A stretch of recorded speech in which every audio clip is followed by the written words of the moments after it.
GM, everybody. Hope you're having the best day ever so far. Welcome to the best meeting of the week, the weekly lunch AMA, where anyone can ask anyone any question, and anyone is welcome to chime in with an answer. How y'all doing today? My first question. Best day ever. Woo! Love to hear it. I'm having the same day so far. All right, let's open it up. If anyone's got any questions to get the ball rolling or any topics they want to raise, the floor is yours.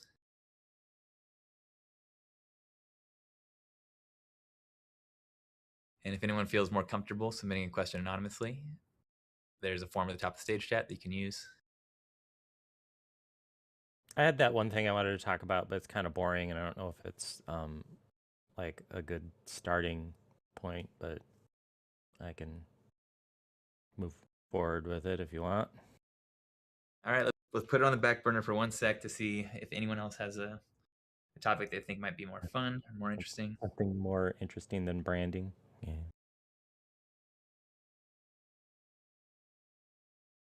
All right, it doesn't look like anyone thinks they have something more interesting than branding, which is pretty interesting.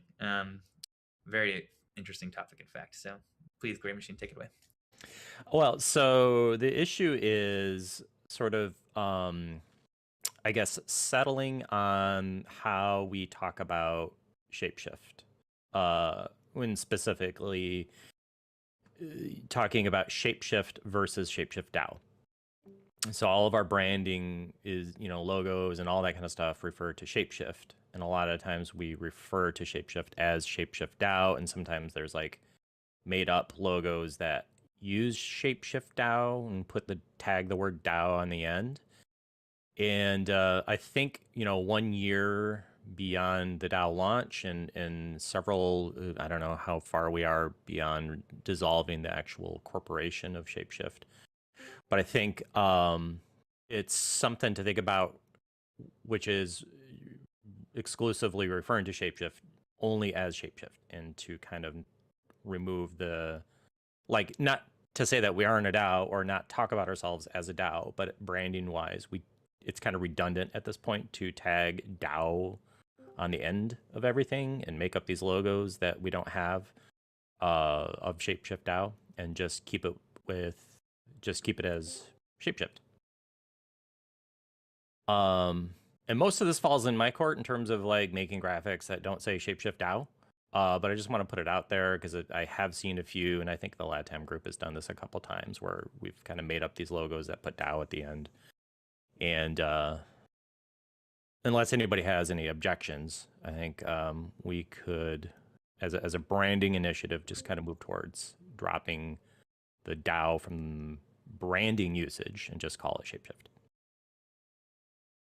I don't know if that's a good idea yet, with the difference going on right now with all the recent reports and stuff. But I don't know if that matters that much or not. Just something to think about anyway. Is there any legal, Willie? Is there any legal conflation there or concerns about ShapeShift as an organization before the DAO's life, with any type of regulatory or obligations legally wise that would prevent us from, going back to that name? I know that there's a lot of history with the ShapeShift name, and some of it obviously very positive, and then some of it could probably, be taken in, I don't know, in a negative context, but just with additional baggage. So I'd wonder if that in itself is a reason why we kind of try to tag that DAO on there. I'm not sure though. Yeah, it's a really good question. I think definitely I've heard the legal advice that, especially when ShapeShift was still an entity, to at least distinguish operations from the ShapeShift DAO from centralized ShapeShift. And part of that was regulatory concerns, to make it clear that things like the bond program, for instance, were launched by the DAO and not by centralized ShapeShift. But as when it comes to branding, certainly the ShapeShift organization basically gifted the brand to the DAO. It has the trademarks and stuff, and right now those trademarks aren't something that ShapeShift DAO can hold, but those have been transferred over to the foundation, basically, to hold until we can figure out a way to give the DAO ownership, or worst case scenario, we just lose our trademarks, and hopefully at that point we're just a well-known brand and don't necessarily and even if we had the trademark, would the DAO actually be able to enforce that? All stuff that's TBD. And we hope to sort out in the coming years, and hope that solutions that actually enable a DAO to hold a trademark are built so that we can leverage those. But I don't think there's any reason. We already have been using the ShapeShift logo, and yeah, I do agree that we don't need to include ShapeShift DAO in the logo. We can still have the brand, which is ShapeShift, and that is our logo. And then I do think for now we should continue being careful until ShapeShift is fully dissolved, to make it clear when we are talking about things that the ShapeShift DAO has launched, that where there is regulatory uncertainty, still making it clear that that is an operation that was and it was an initiative from the ShapeShift DAO rather than the centralized organization. But I think we can do that, just with our language and tweets and emails and stuff, and without having to include DAO in the actual logo itself. Yeah, it's definitely a very unique situation, as ShapeShift approached this as being the first centralized corp that decided to become a DAO and decentralize. It presents a lot of unique situations where a lot of other DAOs have not kind of come across this yet. And when it comes to their approach of branding and stuff like that, they basically pretty much started from scratch. Whereas we have this long history of ShapeShift marketing as well as presence in the crypto world. So I mean, I can see where Gray could be kind of like he's handcuffing himself as a creative, because he has all these assets, as what Willie spoke to, but yet we still do we go, are we the same organization, are we a different organization? I mean, that perception is probably unique to a lot of different viewers of this experience, because I would say that the ShapeShift that existed previously, while we have some legacy stuff from there, it's no longer. We're now a DAO, we're a decentralized organization, we're not a centralized organization. We have different similar but different ultimate goals and stuff like that. So it's kind of, it's an interesting perspective to look at for sure. Yeah, well said. Never was. I mean, clearly we are different organizations. I think one way to think about it is that basically the DAO is absolutely a different organization than ShapeShift, but ShapeShift is just in the process of dissolving. It's very much most of its operations have already been wound down and transitioned over to either the DAO or the foundation. So different organizations, but the ShapeShift DAO is now carrying forward the original vision and mission of centralized ShapeShift. So on the flip side of that, if we are referring to the older ShapeShift, would we want to consistently refer to it as like ShapeShift AG, or something to separate what we mean when we say ShapeShift? And I know this is like getting nitpicky and all that kind of stuff, but this is the process of making a branding guide, is diving into all these stupid things that are like, well, who cares? Like, but we need to figure it out and at least write it down, like in terms of communication, what we mean when we say ShapeShift, and what we want to say when we want to refer to old ShapeShift and all that. That's a really great point and question, Gray Machine. I'm glad you're diving into this and mapping it out. Yeah, I'm curious to hear what the community thinks about this. I know, ShapeShift AG, that definitely works, but I am curious if people understand what that means when they just hear ShapeShift AG, and if they'll make the connection that we're talking about the former centralized. Because it was incorporated in Sweden or something like that. So we don't have like ShapeShift LLC or ShapeShift Inc. or anything like that. It was ShapeShift AG, right? Right. It would probably make sense to people in Switzerland, yeah. But and then the other thing that we've heard is just people referring it to as like the centralized ShapeShift, and that could work. But I'm curious if anyone has any better suggestions for how we refer and distinguish the former centralized entity in the DAO.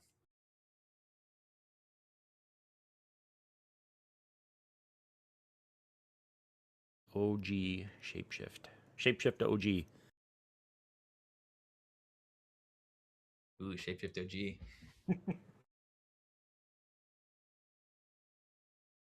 Yeah, I mean, I know that John just jumped on, he might be traveling or not able to talk, but I definitely would, and Willie, you might have a perspective on this too, being that you're in the foundation and very much involved in like transitioning.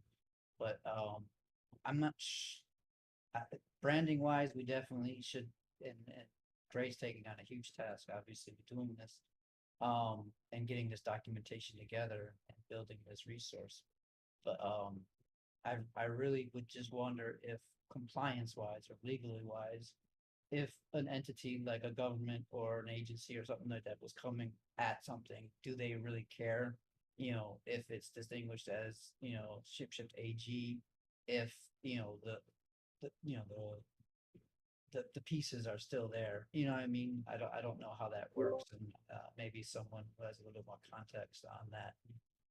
It's mostly about language if we want to refer to the now versus then kind of thing, right? Mhm. Like Yeah. if we say shapeshift and shapeshift, like it doesn't, you know, No we could say distinction. shapeshift Yeah. DAO and not shapeshift or shape, you know. Yeah. But if we want to settle on just calling it shapeshift, and that's what shapeshift is, because shapeshift AG handed everything over to the DAO, and that is now shapeshift, then if we want to refer to the centralized shapeshift, I mean, we could just say centralized shapeshift. I guess it doesn't sound like anybody feels too strongly about it. So mostly this would fall on marketing, you know. So H Payne and who else is here? I guess we're writing PR, you know, like how we in terms of language, how we refer to current shapeshift, old shapeshift, etc.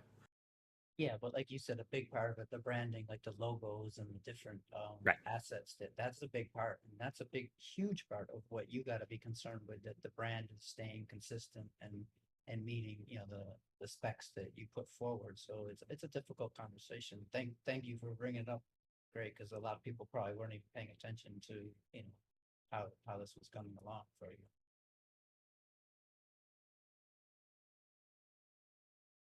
Well, something to think about.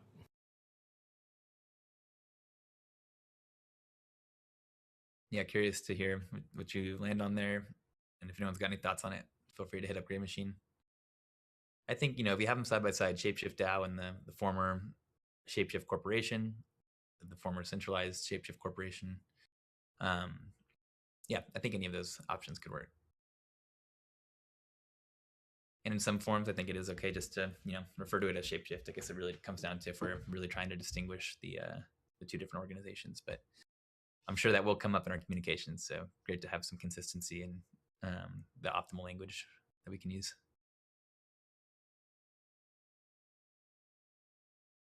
Thanks for bringing that topic to the table, Gray Machine. Yeah, I know, else? exciting Yeah. stuff. But thanks for listening, everyone. Yeah, I guess related question. Can you tell us a little bit more about this brand book that you are working on and kind of, I guess, the latest progress? Yeah, you know, it's it's a branding guide, right? Like every group and corporation has these to kind of to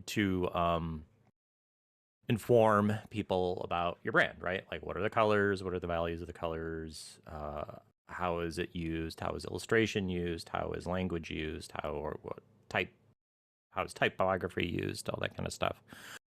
You know, and the funny thing is that some of these end up, you know, you look at like Spotify or Apple or Uber or whatever, you know, you have these like 50-page branding guides. And to what I was saying earlier is that it becomes equally, if not more, about the process than this 50-page branding guide that people are going to read. Like nobody, you know, people basically go for the, like, what font are they using? What are their colors? And that's really about it. So making all the, you know, going into the nooks and crannies of the process is really just that. It's that process of like, what are the things that I'm not going to think about until I sit down and make a several dozen page branding guide that talks about color and illustration and language and accessibility and all that kind of stuff. So I'm taking a lot of there's been a couple branding guides done already by Huff, and some of, like, I think the newer one was kind of not quite completed, and there's an older one that's a little bit outdated. So we're just getting everything consistent into one place that outlines the branding. And once that big one is done, because we're a DAO and because we have so many people kind of coming and going, I do want to make sort of a quick start guide that isn't fit. I don't know how many pages this is going to end up being. What have I got right now? I'm at 22 pages. So it'll be a few dozen pages, but we'll just make a single page quick reference that just talks about the logo, usage, colors, just what people care about. But we'll have the complete branding guide that kind of dives into the bigger picture. So if that hopefully answers the question. Yep, it does. I guess two follow-up questions. One from H Payne. He's wondering if you guys can have a call later this week to talk about branding and include an arena to talk about verbiage. Right. Yes, we can. I got a brief, basically there's a section for content, right? Like what our language is, right? How to make our language concise and approachable. Lindsay did kind of write the overview of this, but beyond that, I have absolutely nothing in there, but that's a later section. So yeah, we should definitely start meeting about a guide for content, our voice, tone, grammar, guidelines, that kind of thing. I assume that's great. Pat. Yeah, I'd be interested in at least being optional on that meeting too. Sure. Thanks, Ben. Thanks, Great Machine. My other question was, do you know yet where this will live? Is it going to be more something for the internal contributors to the DAO, for partners, and that's PR all a good question. A good starting point is just to have it as a PDF that everybody can download. Sorry, I'm in the basement, and when people turn on the water, it gets really loud. We'll want to make sure that the brand assets section of the web kind of mirrors this PDF, which it should. I think we're pretty much in alignment with that. So it's really just a matter of having that PDF accessible, and also that sort of concise quick guide, which I don't see a lot of people doing because I hate diving through a 50-page branding guide to find the hex value of your branding color. So so it would live on the web. Just click here, download the PDF, and that's it. It's being put together in InDesign right now, so it'll be a multi-page document that we can easily kick out as a PDF. Awesome. Thanks for taking the initiative on this, Gray Machine. Yep. Our brand is definitely one of the most valuable assets we have, and maintaining a brand in a DAO environment is definitely kind of a new challenge. So really appreciate you putting this all together into an easily digestible format. Sure. Yep. All right. Unless there's any questions on that, does anyone have any other questions or topics for the group?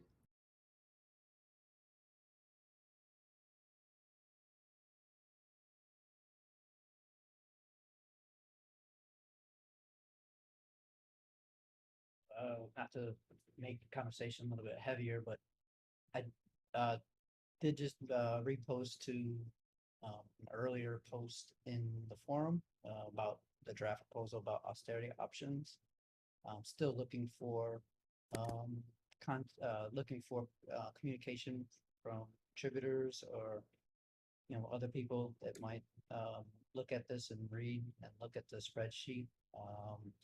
I, for one, feel that this is not a solved issue yet. It's still very pertinent and relevant with the market kind of just flailing around, not really making any decisive moves yet in a positive or negative direction. I feel that's kind of almost an indicator that there's still probably yet, everyone's waiting for the next shoe to drop or something massive to possibly happen to coalesce one way or the other. And I just think that we shouldn't be complacent during this time. We might have bought ourselves a little bit of extra time and stuff like that, but I really feel that that is the opportunity to kind of have these conversations now and figure out where the community feels the need still is to be, and so please, if you haven't, had the opportunity, it's a lot of reading, I'm sure, but there is a spreadsheet there that can take any type of numbers. There's I don't know how many examples I put in there, but probably about 5 or 6, where you can play around with the numbers and calculate, different outcomes. But please, take the time if you can. See, there's only been like 7 people that clicked on that link to the spreadsheet. I'd love to see that number grow a little bit more and have people kind of playing with the numbers and saying, "Oh, this is crazy. This doesn't make sense," or this, could be something that makes sense, or this, has to change like this. Those are great conversation points that I, for one, would love to have with other community members and contributors, just so that we could kind of deal with this, the possibility of fiscal responsibility, or even just, you know, providing for future opportunities within the DAO. We made a lot of changes. I know a lot of work streams have made a lot of concessions and had to, make a lot of concessions when it comes to spend and their budgets. But at the same time, I do feel that, um, we need the opportunity still to be flexible in the future with the outcomes not known, so if we just cut so that we can survive for a predetermined time, I think that it's not really giving us the option to include something in the future if we need to spend something, if something pops up and we say opportunity and there's opportunity cost to it, we don't have that ability to, make that decision because we are so limited already. I think that, that'll hurt us in the future. So we definitely think we should talk about this a little bit more. I think it's a great topic. Thanks for raising it, Never Was. By the way, some of us are having trouble hearing, so if there's anything you can do to raise your volume, we'd appreciate it. If Probably move closer. How's that? that's better, I have your user volume increase, and it's still kind of hard to hear. Okay, I'll work on it. Thanks, Willie. Thank you. And by the way, in the meantime, anyone can right-click Never Was's card to increase the user volume if you're having trouble hearing him. But yeah, Never Was, I would love to. I think maybe now could be a great opportunity to kind of demo that spreadsheet and show us how it works, and maybe show us some of these examples. Yeah, I just want to, while you get that set up, I just want to add that I think you're absolutely right. Right, just we've the bear market hit us very quickly, and our financial situation changed significantly in a very short amount of time. And so the budget optimizations that many work streams made bought us time, and then at the same time, in some ways, we lost some resources, but we bought a lot of time and optionality. This is word I've been hearing a lot lately. And to your point, a lot of stuff could change in the 10 to 11 months of runway that we do currently have, and it's not necessarily like we haven't necessarily made the perfect move so far, and perhaps there's more optimizations we could make. Perhaps there are some places where potentially we do need to strategically spend more. And I think we are very agile. It's one of the benefits we do have as the DAO is we were able to very quickly decrease our budgets and buy some time. And if the need arises, or we think at some point it makes sense to increase any budgets, then we do at least have that flexibility to move quickly. So it's good to kind of look at those different options, and appreciate you putting a spreadsheet and getting the conversation started. Yep, no problem. So I'll just share very briefly. I definitely want everyone to have the time here to eat their lunch and not be burdened by looking at these numbers and stuff like this. But anyways, this is the spreadsheet.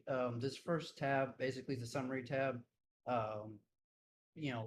Great place if you want to get an overview of the different options. As you can see, there are kind of some classifications here of different things. One is like a shift of spend, the blue mainly, where you would be shifting spend or blending spend between not using USDC or stable coins. as much as we do now, and then also kind of shifting people to payouts or compensation in Fox versus just pure USDC, which is currently our stablecoin we use. We then have some other options where there's a focus is more on just shifting spend to Fox, and then another options where we have basically focusing on no spend, which is basically just looking at ways that we can reduce our stablecoin spend and not shift the responsibility. Whether we choose, any of these types of options or even something totally different, I think is the conversation that I'm looking for. I just slapped numbers and percentages in here and got the numbers to generate some conversation here. But there's definitely like, if you go and, I included all the tabs. So there's tabs here where you'll see where, 15% reduction in savings from FoxPay. These numbers are just calculations. You could definitely go in here and change this 15% to be something different, and then all the numbers, should go to reflect that, or the formulas are there for to be able to do that. So, anyways, that's really the basics of the spreadsheet.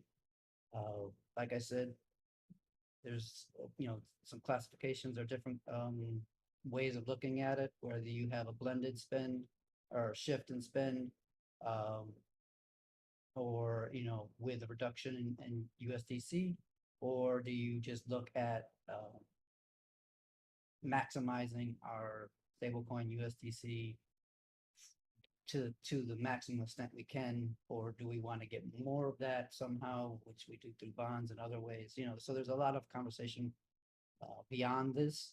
This is just a small piece of what we're talking about, but definitely can provide some examples for everybody. There was just a quick question. I'm not sure I'm clear on the headers here. Like the place where you say 12% Fox for that's basically paying out people with liquid Fox or locking it for 5 months. I'm not clear. There's no locking currently in here. I didn't do any of the locking options. Right now it's just liquid. We can include, the locking aspect of it. I think that that is another that's another piece that will go into it. Right now it's just basically what we have in the treasury as an asset. We have Fox, we have USDC stablecoin. How do we preserve or utilize these assets going forward? As options for that, not really like determining that by locking up the percentages or locking up the Fox for X amount of term is, it hasn't been taken into account in this yet, just because that there are some future concerns about, what that would entail later on. I mean, that's still just a bill that's being packaged up and a small premium being put on it and placed down the road. It's not really like stopping any type of fiscal responsibility. It's just basically moving that a little bit further down the road, with us having to then, as a treasury, pay more out over time. Yeah, I mean, I've shared this before, and I think that any model that is solely focused on USDC as like the only fitness function is not very useful, because the truth of the matter is that anyone who's receiving liquid Fox can simply go and swap that right at the time of payment.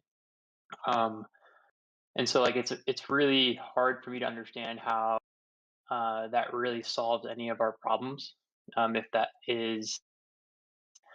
And so like I think I disagree that there's no benefit to locking Fox. I understand why some people might not want that, but I do think it is substantially different than paying out liquid Fox. And I don't. And if you sometimes like it's helpful to carry out models to the extreme to see where they break, right? And if you had if we thought that paying out Fox was somehow really beneficial, like we could just pay out all Fox, right, and never touch USDC. But obviously, contributors are going to swap whatever they need to USDC to remove that risk. And so, like that, the difference between paying out USDC and paying out Fox, I don't think is going to solve any of our problems because of that exact mechanism.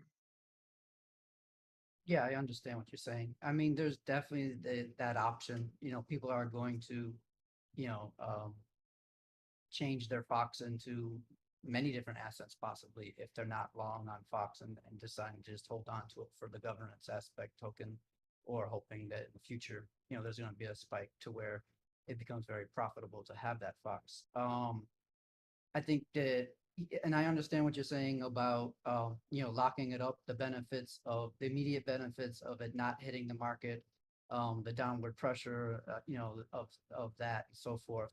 But at the same time, it is pushing the assumption that, you know, 12 months down the road, 8 months down the road, or 3 months, or however long someone just, you know, decides to lock it up. At that point, when they've accumulated a lot more of Fox, basically, because they're, you know, they're pushing that and holding that Fox for those determined time periods. And some people are already, you know, they put 9 months for the first one, and then they put 6 months for the second one, or, you know, 3 months or whatever. You then have that extent hitting you at that time, but then you also are compounding it by having the 30% or 20% or 10% additional on there. So there is consequence to that. I mean, it may be nominal, and that's fine. But we are basically setting it up for a future concern that, while right now we might not have the answer of what the market will look like at that time, there's nothing to say that, you know, Fox, you know, does go up or does go down. So, you know, it's very hard to make those assumptions. And with the options, you know, you made the comment about the options of like just the non-US stablecoin spends. The only reason why, you know, the focus was put in that area is because of a lot of conversation that has, you know, been very much involved within the DAO about extending this runway and having stablecoin in the treasury and preserving that to as much possible. Ensure that that's kind of like a bellwether for, you know, future capability and just diversifying the treasury and such. So I did, you know, kind of put that focus there, like, you know, if we are looking at, you know, maintaining our stable assets as a treasury diversification as well as a capability thing, you know, how do we look at doing that? And like you said, very much so, we could just pay everyone in Fox. That was how it was initially set up, you know, when everyone first as contributors were getting paid. It was later made, you know, a determination that people definitely could prefer to be paid in a stable coin, like you said, to reduce that risk of the stability of the fluctuations from the time they got paid to the time that they're able to swap out to, you know, whatever they need for living expenses. And you know, that was a decision that was made because, you know, at that time the community felt that that was probably a better option, and for numerous things, not just the flexibility of mitigation of risk of the volatility, but also because of reducing, you know, downward pressure on the sale of Fox and being paid out something else that, you know, didn't directly affect our assets or our token at the time.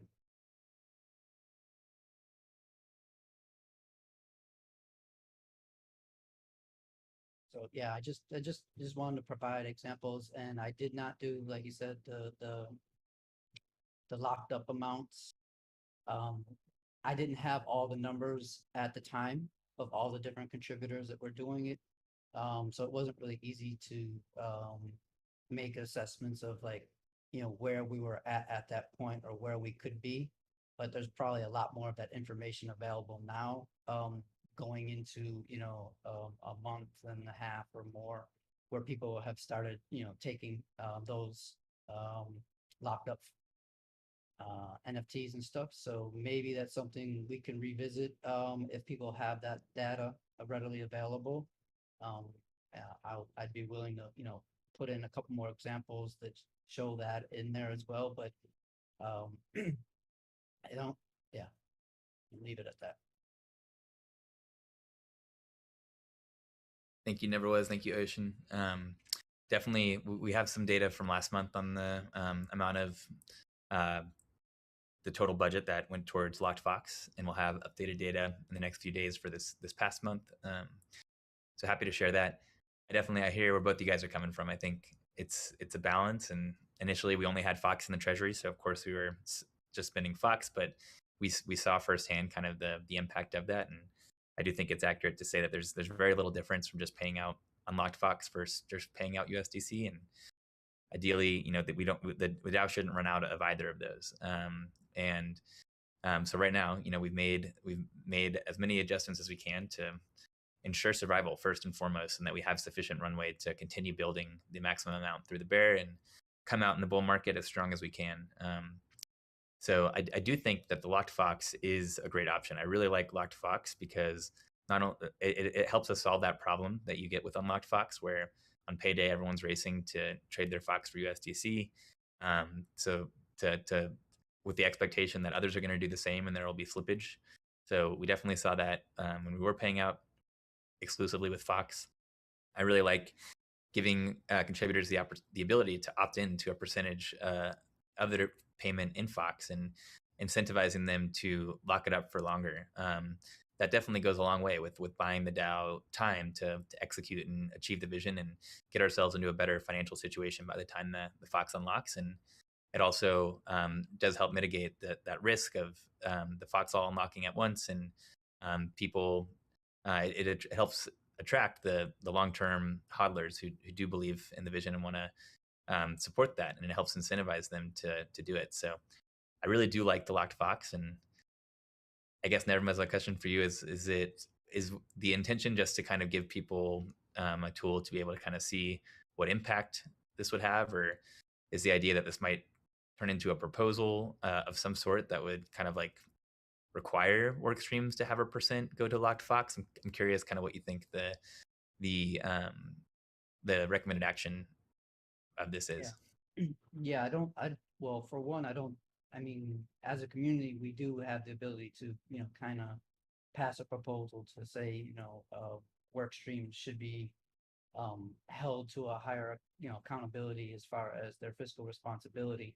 I don't think that and I know that this is not intended to directly force any of those type of things on a work stream. I think, I know my intention was to provide examples and provide, different numbers and models that can show, different ways of doing things versus, a singular idea that I had when I first wrote this. I was seeing a lot of the conversation being around, we just need to cut, work stream spending and make cuts that, can make us as lean as possible so that we could reach this, this projected time frame of, more is better. So whether it's 12 months, 18 months, or whatever, because we don't know how long this bull market will last. So it was really just to provide additional numbers to show that, while there might not be a lot of desire for a certain, for every contributor, because every contributor has a unique situation, that they have to deal with for their living expense, of doing, this way or that way. There are, different ways of approaching that that go along with the, with the locking up of Fox, as well as just taking larger percentages of Fox as compensation. So and then also provide like real numbers, like, where we could have a savings of, $434,000 for the term. And these are terms, so these are, 5-month terms. So by, toward the end of the year, we could reassess. But, being able to run a type of a program or something that, has a limited time period but has significant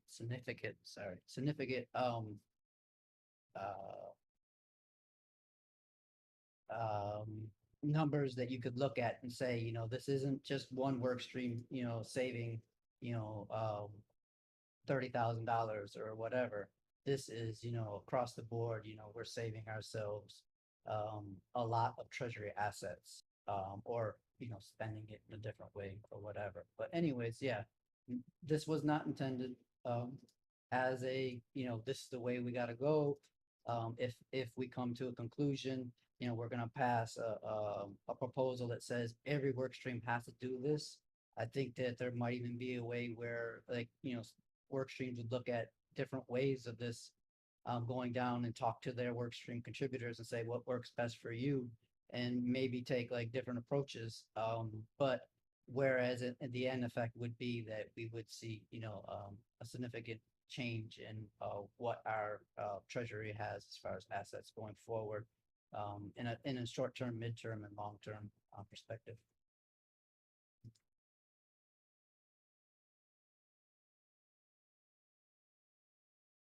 Thanks, Neverwis. Really appreciate you putting this together and getting the combo started. And yeah, I agree. I think it wouldn't really make sense. I wouldn't support forcing the work streams to make these changes. But to your point, you know, how can we better hold them accountable? Ultimately, I think like right now the best way we have to do that is just based on their overall performance as a stream and their total budget. And I do think we've I think given the encouragement and should continue giving the encouragement to work streams to do whatever they can to optimize their budget and maximize the amount of locked Fox percentage of their total budget. But also, yeah, doing that in a way where no one's being forced to do so, but is opting into it. And if we take it to the extremes, I loved Ocean's example there. Like, I think you're right. We made a lot of cuts, but it obviously wouldn't make sense to cut everybody. So we got to figure out what is that optimal balance. And yeah, I will say that those cuts, in many ways, while they were very challenging, especially doing it in a DAO environment, and certainly in some areas where we've lost resources and aren't as equipped as we were before. At the same time, it has really forced us to get lean and to be creative and to to optimize wherever we can. So I am really just proud of all of the different work streams' collective decisions to optimize those budgets, and I am very impressed with how lean the DAO is right now and how much we're able to accomplish on such a small budget. But yeah, definitely open to further improvements and optimizations, and don't think we should stop just because we've got 10 to 11 months of runway now. Thanks for the time. Thank you. Any other questions or comments on that topic? Or if not, any other questions or topics for the group?